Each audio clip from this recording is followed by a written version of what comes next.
Yo, you got the juice now, man. Looking at the front of the computer, it already looks a little busted up from them busting it and getting into it. So I will show you this. Yeah, it's all busted up in the front. This is ridiculous. So let me just show you this, guy. This thing is falling off.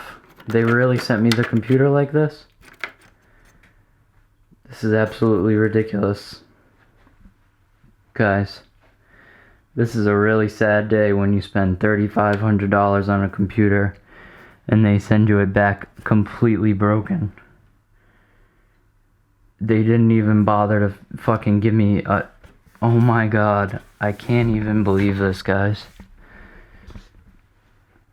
So, the whole front of the case is busted over here. This thing is busted right here.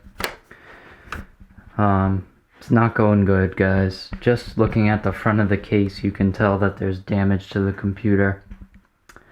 It's pretty sad, guys. It really is that this company, Cyberpower, is really like the detriment to computer builders everywhere. Cyberpower is making like themselves look so bad.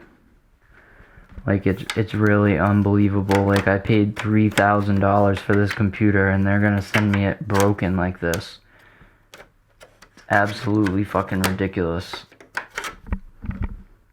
$3,500 I spent for this